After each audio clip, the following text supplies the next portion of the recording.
we bring you Killer Wives, episode 15. Bag Lady.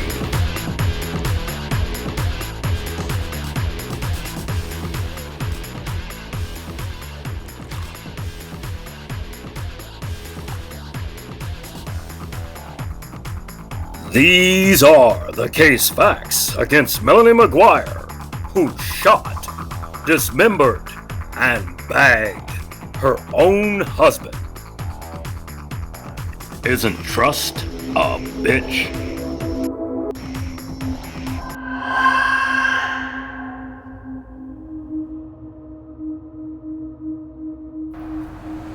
Virginia Beach, Virginia. Birthplace of famous celebrities Pharrell Williams and Missy Elliott, but also made famous for the death of one Mr. William T. McGuire.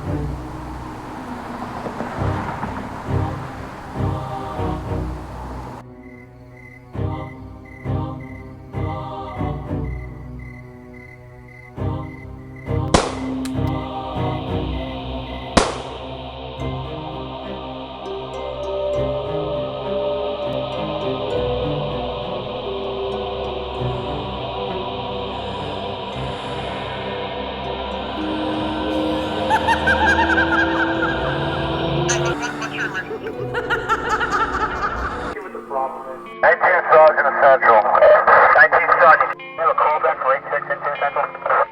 Negative K, nothing further. Just see the cabbie in the corner.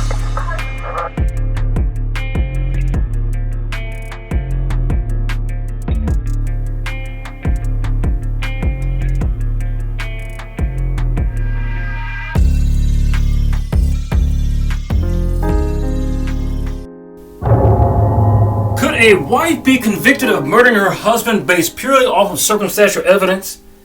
They could if they did all the things that Melanie did to her husband in April of 2004. At the time, Melanie had been married to her husband Bill McGuire for 5 years. The McGuires appeared to live what most people would consider a very happy life. Miss McGuire was a registered nurse at Reproductive Medicine Associates, which was a fertility clinic, and Bill, a computer programmer for a college in Newark. 2 great careers. But on April 26, 2004, Melanie McGuire purchased a .38 caliber revolver gun from a shop in Easton, Pennsylvania. This gun was purchased at the culmination of plans she made months earlier to rid herself of Bill. Melanie also began an internet search on her home computer, looking up such things as undetectable poisons and how to commit a murder. At the time, the McGuires were raising 2 sons in a Woodbridge, New Jersey apartment, but sought larger accommodations for their growing family. That particular month of April, the couple planned to move to a large home in Warren County, but they would not make it there as a family unit. On April 28, 2004, the McGuires closed on the purchase of that rather large home. They then drove back, returned to their Woodbridge apartment, and Bill went to work immediately. He called the gas company at 5:37 p.m. He wanted to transfer their account to the new house. At 5:44 p.m. and again at 5:59 p.m., Bill called 2 of his good friends to tell him how happy he was to have completed the purchase of their new home. Later that evening, Bill did not return a scheduled call from the seller of the house. This was out of his nature because he never missed a connection of importance, and I do mean never. Ladies and gentlemen, there is no evidence that Bill ever spoke to anyone again after 6:10 p.m. that night. On April the 28th, other than perhaps his killer wife. Now, Bill's silence was unusual because he was normally a very active telephone and BlackBerry user, both socially and for business. Yes, most unfortunately, Bill McGuire would never make it to that home as a family unit, primarily due to the actions of Melanie on that dark day in April of 2004. But what could have transpired in that home to trigger a wife to murder her own husband?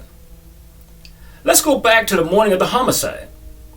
At 8:30 a.m. on that morning, on April 28, 2004, Melanie McGuire began her routine, as she usually does, by piling her 4- and 1-year-old boys into her Nissan Pathfinder for a short trip now to the Kinder Castle Daycare Center in Medachang, New Jersey. Now, Miss McGuire was known by her co-workers as a dutiful nurse who rarely missed a day at work now. But on this particular Wednesday morning, she would conveniently call in sick after dropping her boys off at daycare. Melanie needed a large window of time and the boys out of the way in order to kill her husband. Melanie's excuse for using a sick day would be given as family problems. That family problem, ladies and gentlemen, as she explained it, was Bill, who she claimed had argued with her the night before. Now, although these facts were completely false, Melanie needed to establish a timeline by besmirching Bill's character prior to killing him. Melanie spoke briefly with her boss, a Dr. Bradley Miller at the Reproductive Medicine Associates. Dr. Miller suggested that Melanie pop a Xanax in order to relax. Now, for those of you who are not familiar with the drug, Xanax is a sedative to treat anxiety and panic disorder. But Melanie had schemes of picking up an even stronger tranquilizer to use on Bill prior to shooting him in the head. On the return trip home, Melanie dropped into a distant Walgreens to fill an illegal prescription for a surgical grade tranquilizer. She did receive the prescription under her name. She didn't do it, but the name of a patient that was registered at her clinic. Hell, she was so dishonest that even the doctor's signature on the prescription was forged by Melanie. And that doctor's signature was none other than Dr. Miller, the man she had just gotten off the phone with, the man she was having an affair with for the past 3 years. Now, since Melanie did not engage Dr. Miller for this illegal prescription, it meant one thing.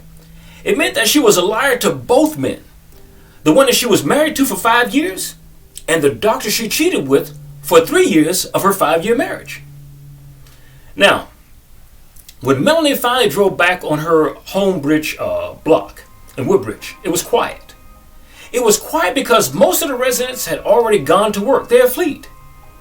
So Melanie knew she had a short window of opportunity in which to enact the plan she had mulled over for months now. And that plan was to kill her husband. That short trip to Walgreens netted Melanie the powerful sedative chlorohydrate. Chlorohydrate was what she needed to make Bill immobile enough to kill him with the first shot. Melanie mixed the chlorohydrate into a very tasty drink and passed it to Bill. Bill never suspected for a moment that she had poisoned him. I mean, who would? Who would believe that someone who loves you, someone who's supposed to care about you, would poison you? Melanie believed that, which is why she had every intention of poisoning Bill. His first and only love, his wife, who had a profession as a caregiver, who went to work every day to help people bring life into the world, harbored some pretty and nefarious intentions to take his life. To take life from a man she once promised to love, promised to honor, and promised to cherish. Melanie's final decision to move from tranquilizing Bill to actually killing Bill will be solidified in her next phone call. While Bill was falling deeper into sleep after being sedated, Melanie was being grilled downstairs on the telephone by Dr. Miller once again. Dr. Miller, the co-worker that she had been having an affair with. Now, although Dr. Miller yelled at and scolded Melanie, she felt he loved her. So she readily accepted his criticism at any time he prepared to give it. Now, this criticism was concerning the $500,000 home purchase that she and Bill had just closed on only 2 hours early. Now, Dr. Miller questioned Melanie. Why do you want to buy a $500,000 house if you ultimately want to get a divorce from Bill? Now, in the past, both Dr. Miller and Melanie spoke often in a fanciful manner of leaving their spouses one day and marrying one another. The new house purchase was somewhat unplanned, although Bill spent an endless amount of hours and time hunting for that perfect home. Melanie never believed that he would actually come up with the cash to buy the property. You see, Melanie had more faith in the doctor she was having the affair with than she did in Bill, the father of her 2 children. Now, upon the completion of that call with her undercover lover, Dr. Miller, Melanie knew what she had to do about avoiding the move-in with Bill and her sons to the fantasy life she wanted with Dr. Miller. Melanie believed she had no other alternative now but to kill Bill. Determined to make her selfish dreams come true, Melanie calmly grabbed a green throw pillow off the couch, then walked back upstairs to the master bedroom. There, Bill lay unconscious due to sedative she had administered him. In her right hand, she held the green pillow. and in her left, a loaded gun. Melanie gently placed that throw pillow against Bill's skull, towards the back of his ear, and banged once to the head, and then bang, bang, bang, 3 times to the torso. Then, silence. The throw pillow did an excellent job as a silencer, and to prevent blood from splattering from the Toru .38 caliber revolver she purchased 3 days before. Now, although she knew he would put up no resistance because he was tranquilized, she wanted him to die quickly. She would ensure his rapid demise in advance by purchasing a special type of lethal ammunition called wad cutters. Wad cutter bullets are primarily designed for competitive shooting. The flat-nosed, sharp-shouldered bullet ensures a clean-cut holes in the intended target. Now, this combined with their excellent accuracy at short to moderate distances makes the wad cutter an ideal choice for people learning how to shoot a paper target or a sleeping husband target. And at this close range, Melanie was sure to accomplish her devious mission. Now, one of the wad cutters would actually leave a small portion of fiber from that pillow in Bill's dead body cavity. The autopsy on Bill's body would reveal these same fabrics after recovering those spent wad cutter rounds. Amazing. A wife. Now, after Melanie shot the secondary love of her life, she drug his lifeless body by his arms to the master bedroom shower. That shower would become Melanie's makeshift morgue as she would gut like a fish the father of her 2 infant children. Now, since Melanie had a nursing background, she knew her first priority would be to drain his body of blood in order to prevent splatter, which she had seen much of in her short nursing career. Now, later that same day, Melanie will meticulously dismember Bill's corpse. Melanie has also chosen dismemberment in an attempt to get his body out of the house undetected. Remember, out of the house and undetected. So, if you watched this show before, in most of these cases involving wives who kill their husbands, it is more difficult for her to maneuver the weight of her dead husband, let alone her live husband. For this particular reason, they cut their men into manageable sized pieces in order to negotiate a smooth withdrawal from the premises in broad daylight if need be.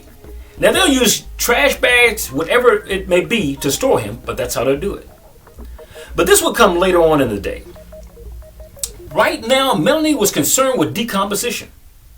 So in order to keep Bill from decomposing too soon and smelling up the entire house, she used bags of crushed ice to keep his body from breaking down too rapidly in that shower as he was drained of his blood. So she would leave him there all day to drain.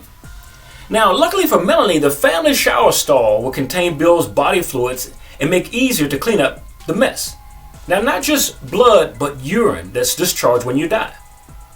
Now, the largest hurdle Melanie would have to overcome in killing her husband, Bill, would not come from outside of the house, but inside of the house. You see, after the gravity of the situation sank in, Melanie finally turned her attention back to her children. How would Mom explain away the absence of the boy's father? But if Melanie was smart enough to kill Bill, she would be equally smart enough to lie to her own children without being detected. When the morning arose, Melanie had the boys tiptoe and be very quiet as they exited the house. She desperately needed the boys to believe that their father was still alive. She knew that if she didn't shoo them out of the door, they would run to him as they normally did every morning. To the boys, Melanie said, "Shh, Daddy's asleep. Come on, let's get in the car and go to the daycare." Now, the Assistant Attorney General, Patricia Prezio, who would prosecute the case later, mimicked this line back to Melanie and the jury as she ticked off the sickening details of the murder. But why was Melanie's line to the boys so important in this case? I'll tell you why. Because she reported to the police that her husband had attacked her that night before and took off. Now, never to return again, in her own words. So if Bill really took off, never to return again, then how could he be fast asleep in the house as the children left to school that morning? But Melanie's language at the beginning of her caper would not concern her as much as covering her own tracks and avoiding being arrested later on. You see, that evening after picking up her boys from daycare, Melanie shuttled them off to her parents, who live in Barnegat Township. Barnegat Township was located in New Jersey, but Melanie did not make the complete trip to Barnegat. Instead, she chose to meet her parents midway at a rest stop to hand over the boys. Time was critical. Time was of the essence. And Melanie needed the boys out of the way so she could clean the crime scene and dispose of Bill's body for as long as her parents could buy her time. Now, alone now, Melanie dismembered Bill's body that was drained and placed his parts into garbage bags. Melanie then stuffed those body parts of the man she once shared a 5-year marital bed with into 3 separate Kenneth Cole reaction suitcases that were green. Now, I'm guessing Melanie probably didn't want to break up the set. So now that Bill was broken down into more manageable parts, the only thing left was to completely bleach their bathroom and prepare to rid herself of her husband and her luggage for good. She would load his 3-portion body into her Nissan Pathfinder under the cover of darkness, drive 70 miles to the Chesapeake Bay, and throw him into the darkness 1 bag at a time. After Melanie relieved herself of that last burden to her happiness, she texted her affair partner, Dr. Miller. The message read that everything would be fine. And then she called him to say her husband had fallen asleep, and when he awoke, she would ask him for a divorce. In a subsequent false report to the police, Melanie would say that she and Bill argued at 2 a.m. that morning, and that during this argument, Bill struck her for the first time in their marriage, and that he also found a laundry dryer sheet and he stuffed it in her mouth before he walked out of the Plaza Drive townhouse in a rage.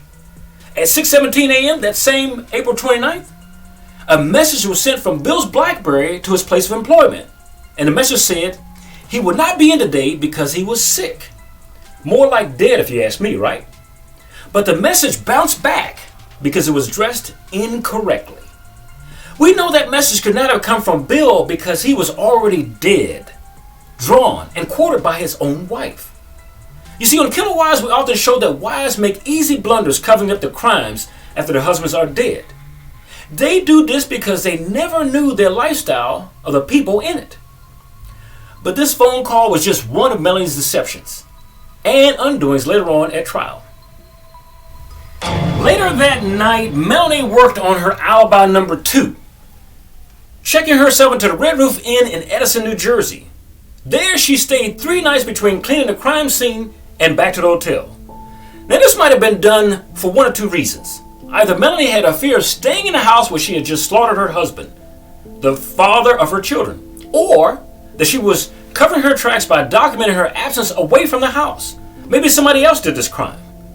Now Melanie chose to hide behind the abused wife in retreat syndrome. The only thing she forgot to fathom was that she was the actual abuser. Now also, if she were a traditional mother in retreat, wouldn't her children remain with her in that room instead of at her parents'? There were 2 beds there. Over those 3 days at the motel, Melanie knew she would have plenty of time to cover her tracks. And with her boys out of the way at her parents', she would not have to explain to their father's absence. Now, in fact, it was best that her parents explained better that mom and dad were going through difficulties and that that they couldn't see their father right now. They couldn't do it. Now, in Melanie using her own parents this way, she would dupe them into believing that they were merely assisting with their children instead of assisting her in murder. With Bill's kids out of the way, Melanie engaged her 3rd twisted plot in the case by staging his car. Just after midnight on April the 30th, a surveillance camera caught someone getting out of Bill's 2002 blue Nissan Maxima near the Flamingo Hotel in Atlantic City. Now remember, this cannot be Bill because he is dead. Sitting behind the wheel, Melanie planted her dead husband's car in a location that he frequented earlier to pretend that he was there and alive. This facade would come in handy down the road as she tried to convince the police and the court that maybe the mafia killed Bill and stuffed his body into those suitcases. Now Melanie compounded besmirching the memory of her dead husband later that day by seeking a restraining order against Bill at New Brunswick, New Jersey police station. You're seeking a restraining order against a dead man. That's amazing in and of itself. Now in doing so, she pretended that he was not only still alive, but out there somewhere waiting to return to attack her again. This is typically the pattern of wives who kill their husbands. They use public agencies such as the police and hospitals to document their lies just as easily as they use their own family members.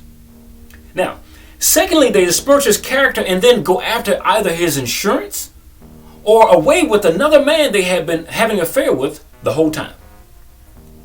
So on May 3rd, 2004, Melanie would slip again while trying to cover her tracks. Toll road records would show that Melanie drove overnight through Delaware, and prosecutors say that was also when she tossed the suitcases containing her husband's body from the Chesapeake Bay Bridge tunnel. Now, to cover her tracks with police and the court, Melanie later claimed she made a trip to Delaware, listen ladies and gentlemen, to look at furniture because the state didn't have any sales tax. But paying sales tax was not going to be Melanie's biggest problem. For on May 5th, 2004, a Mr. John Rung of the Virginia Beach Police Department got a call from a fisherman stating that he had found a suitcase floating in the Chesapeake Bay. Uh-oh, it's coming. This was bad news for Melanie because she didn't anticipate that this particular brand of suitcase would not sink. What she also failed to realize was that the bay, similar to the sea, redeposits garbage from land with the ebb and flow of tides. Now, the suitcase the boater found contained the severed legs of her husband. It was discovered by a man fishing from a boat near the bridge tunnel with his young boy. So his young boy seen that. Now, a murder investigation was immediately launched to uncover who these unknown body parts belonged to. Melanie's little dirty deeds were about to come back full circle to haunt her. 13 days after she murdered her husband, and 6 days after her first body parts were found, another piece of luggage washed ashore. Chickens are coming home to roost. On Tuesday, May the 11th, the second suitcase was discovered by a bird watcher on the beautiful shore of the Fisherman's Island in Virginia. Now, this suitcase contained Bill's upper body and head. Immediately, investigators had a sketch artist make a drawing of the deceased man's face before engaging local media and asking them to feature this drawing on their major news cycles at night, the highest news cycle. Now, the following Sunday, a boater discovered the third, ladies and gentlemen, the third and final suitcase floating near the second island on the bridge tunnel. Ooh, she's done. Now, this final suitcase contained Bill McGuire's lower torso and other body parts. Sad for Bill. Now, the body was identified on May 21st, mainly due to the sketch artist's drawing, when a Navy friend of Bill's, who loved him more than his wife, a Mr. Jonathan Rice, stepped forward suggesting the victim was his missing friend, Bill McGuire. On May 25th, 4 days after the last suitcase was found, wait for it, ladies and gentlemen, it's coming, Melanie filed for a divorce from Bill. The very next day, police advised Melanie of her husband's death, as if she didn't know. Now, my question is, how can one file for a divorce on a dead man? Prosecutors revealed they had little doubt that Melanie had an accomplice in Bill's murder. And prosecutor Prezizio painted and pointed to Melanie's stepfather, Michael Caparo, who helped Melanie ditch Bill's car in Atlantic City at night, and Celine Travazas, who helped scrub Melanie's apartment when she moved. Now, neither the male or female that helped her had been charged in the case. I wonder why. The U.S. Attorney General's office would not say whether they were or would not be under investigation, but the prosecutors said Melanie was motivated, ladies and gentlemen, motivated by the desire to escape a loveless marriage. You could also walk out the door, there's divorce, there's abandonment, whatever you want to do. That's not a choice. Murder is not a choice. But she wanted to leave for that, so she could intensify her relationship with her lover, Dr. Miller, who was also married. And she believed that a divorce from Bill would be costly and not easy, that he would fight her for the custody of the children, and she couldn't have that. Oh no, that would be too much like right. The evidence began to mount against Melanie. During an investigation, much incriminating evidence was uncovered against Melanie. Now, these are the following things that took place. The police discovered a video of Melanie parking Bill's car at the Flamingo Hotel. Now, Melanie claimed she had done this as a prank, ladies and gentlemen, as a prank. She's trying to get even with Bill, as if he's still alive, but it's just to set the police to have them believe it. Now, even though she had applied for a protection order from abuse days earlier based on the alleged slapping incident, you remember? Why would a woman who wants to keep distance from a man, with the help of authorities, close that distance? On April 26, 2004, Melanie, as I said before, purchased a .38 caliber handgun from a store in eastern Pennsylvania with unusual wad-colored bullets. Bill was killed with a .38 caliber handgun with wad cutter bullets. In addition, police also learned that Melanie had been having a long-term affair with a co-worker named Bradley Miller at the fertility clinic. Melanie's Easy Pass tag was recorded at a toll in Delaware 2 days after Bill's murder, which is when they believe she got rid of his body. Melanie claimed that this was a result of her going furniture shopping in Delaware, since it has no sales tax. Now, before she was charged with murder, Melanie called Easy Pass and attempted to have the 85-cent charge removed from her account history. Melanie did this in hopes of staying one step ahead of investigators. She wanted to make disappear any record of her movement that day.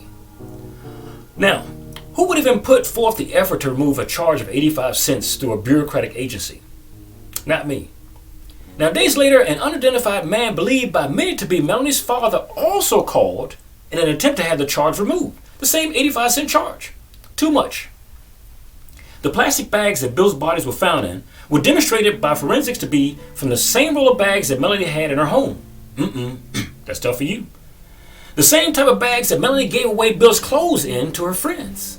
Yes, both sets of bags match. The luggage that Bill's body was found in matched a set that Melanie had in her basement, which was missing the same 3 bags of ones that Bill was found in. Police believe that Melanie used a prescription from her work to drug her husband. Melanie also was not very concerned about his whereabouts. You see, she didn't care anything after he was gone. Bill's friends, on the other hand, were worried. In mid-May, during the month of mid-May, 3 matching suitcases were found washed up in Virginia Beach. This was 250 miles south of the McGuire home. This was a distance of some 180 miles from where she tossed him into the Chesapeake. Now, according to the autopsy, the victim had been shot to death with a .38 caliber weapon before his remains were dismembered and stuffed into that luggage. So a month after Bill was allegedly packed up and left home, remember, as he attacked Melanie, Virginia police drove to New Jersey and informed Melanie of his death. Ray Picknell from the Virginia Police Department said that she appeared to be shaken. However, he said there were no tears, which there normally aren't when you kill your own spouse. These behaviors are typically the sign that police look for when suspecting spousal involvement.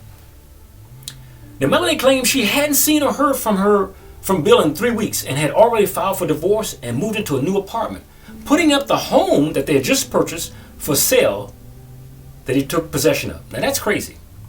Now, it would seem that Melanie did not file as much as a missing persons report on her husband. Why? When the police were done with their interview, she took the detectives to search the family's empty townhouse. The home had been fully emptied for sale and repainted, and they found nothing of interest in the home. Of course, she had plenty of time to clean that place up. Now, when Melanie was asked where she thought her husband might have gone, she quickly replied Atlantic City and said he had a heavily gambling problem. This was the direction she wanted to plant them in all along. This was the reason she placed his car behind the casino. Melanie wanted detectives to believe that an old-fashioned movie-style mafia hit killed Bill for debts and then chopped his body up to feed to the fishes. Probably one too many James Cagney films, I imagine. Now, detectives drove to Atlantic City to try and find any possible leads and then quickly found Bill's car at an impound lot because it had been there so long. The hotel had it towed. The inside of the car was spotless, but the glove box they found a vial of chloral hydrate, a very powerful sedative. Chloral hydrate, a sedative, is used in short-term treatment of insomnia to help you fall asleep and stay asleep for proper rest, and to relieve anxiety and induce sleep before surgery. It is also used after surgery for pain and to treat alcohol withdrawal. Now, Melanie had planted this drug in Bill's car to make it appear as if Bill were a druggie and that maybe it would explain the presence of that drug in an autopsy if they found it in his system. Now, after all, it was the very drug she tranquilized him with before she killed him.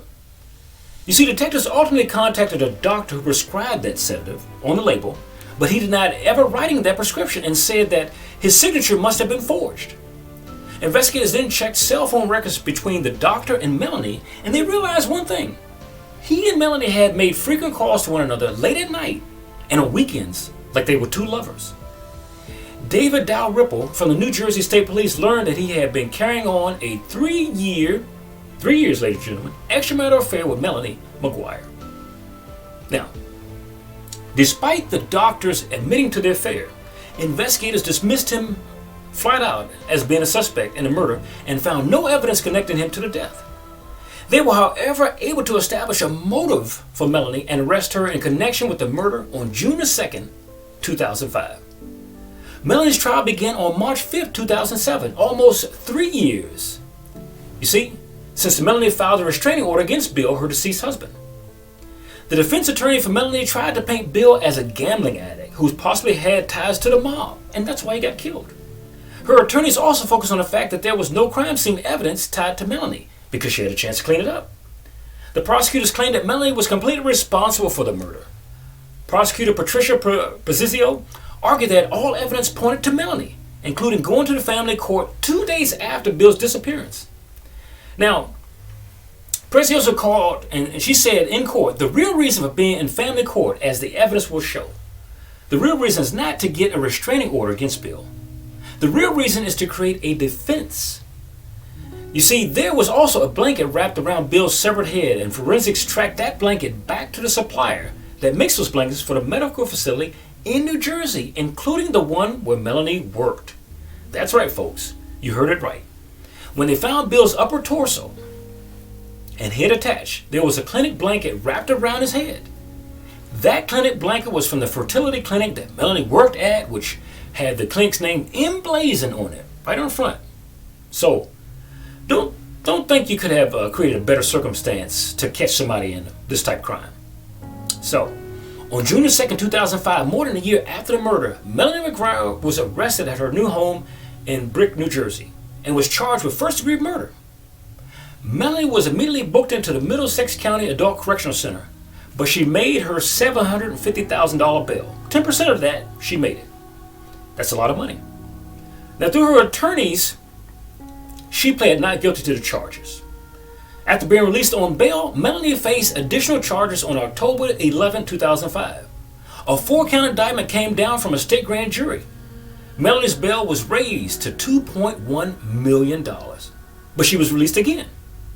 More than a year later, on October 26, 2006, Melanie was charged with 2 counts of hindering apprehension for allegedly writing letters to the police aimed to get them off of her trail. Somebody else did it. She actually wrote a letter. She again pleads not guilty and is released after posting $10,000 bail. Almost 3 years after the crime, Melanie McGuire murder trial commenced at Middlesex County Courthouse in New Brunswick, New Jersey on March 5, 2007. On July 19, 2007, the 33-year-old mother of 2 was sentenced to life in prison, where she belongs. In New Jersey, life sentences is defined as 75-year term, and under New Jersey's no early release law, she must serve 85% of her sentence or 63 3/4 years before she's released. Now, in addition, the judge sentenced her to additional 2.5 years of consecutive for perjury. So at about, if she serves 85% of her time, she should be out at 100 years old. Now, Judge DeVesa said he gave great weight to the cruel and heinous nature of this crime in determining the sentence, which he delivered after hearing statements from the McGuire family. Now, the assistant state attorney said McGuire's meticulous nature was what also and almost enabled her to get away with this crime. And she urged the judge to hand her the maximum sentence.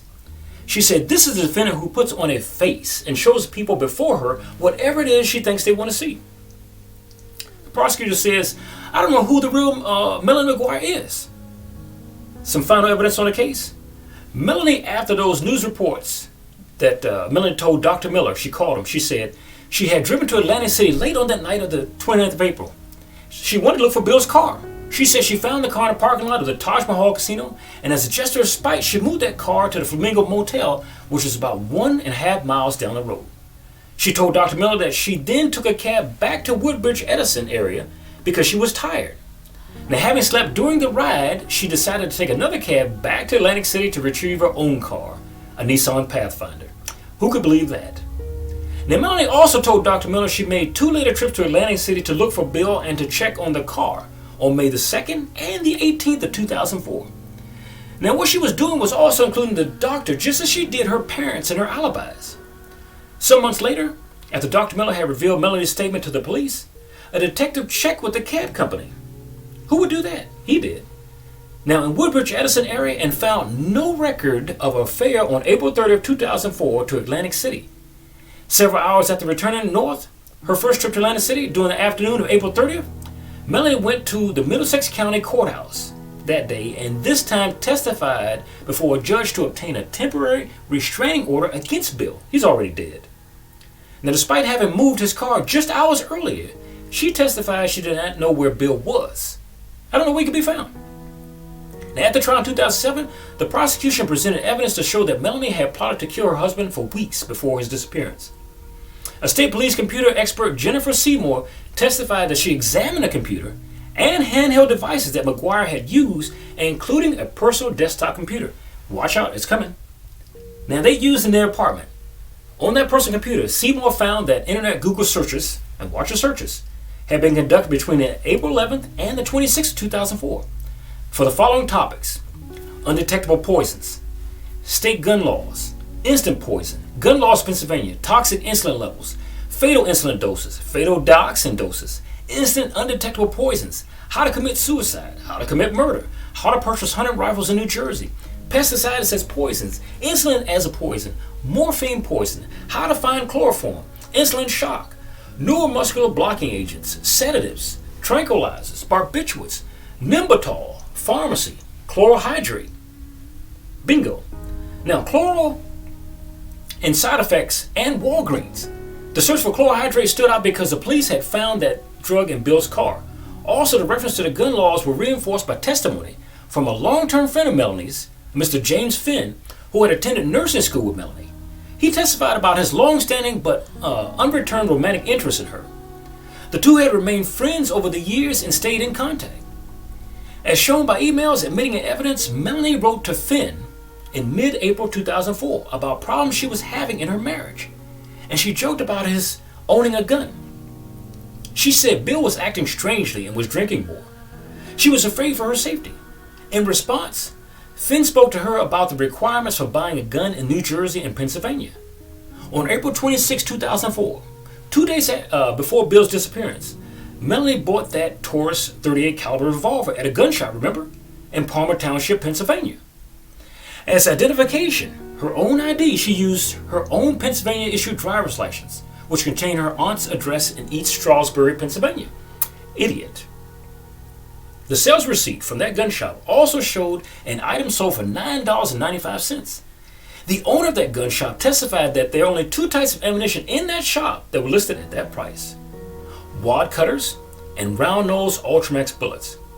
He recalled the sale of the handgun and ammunition to Melanie because she was a well-dressed woman and because she was the first nurse who had bought a handgun from him, period.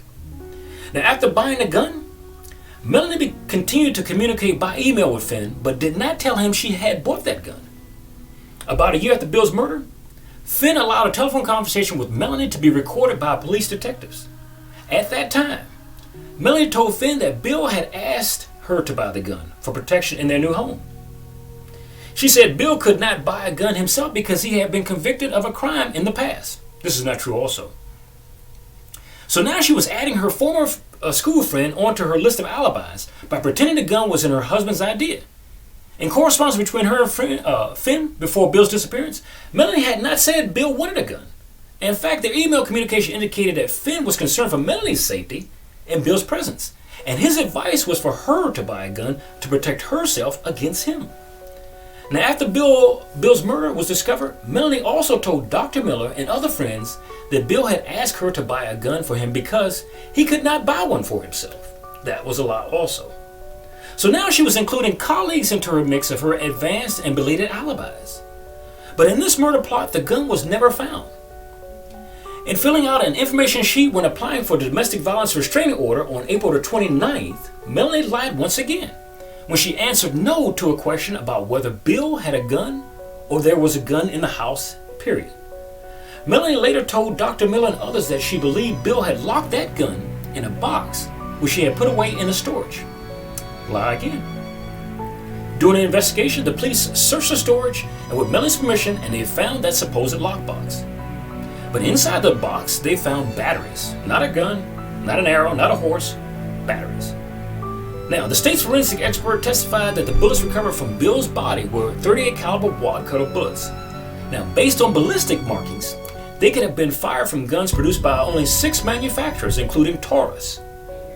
Now, one of the bullets recovered from the body was covered with a greenish-brown fiber strands. Mr. Thomas Lesniak, a forensic scientist employed by the New Jersey State Police, testified that the fibers were polyester field material that might be found in furniture. The state argued that the fiber strands were evidence that the sound of gunfire that killed Bill had been muffled, possibly by covering the gun with a pillow. Lesniak could not positively match the fibers on the bullet with the green couch or throw pillows that McGuire's had kept in their apartment. On July 19, 2007, the 34-year-old mother of 2 was sentenced to life in prison. Today, Melanie McGuire is serving out her time at the Edna Mahan Correctional Facility for Women in Union Township, where she must serve 85% of her life sentence before becoming eligible for parole. For Killer Wives, this is Charles Rivers. We'll see you again next week.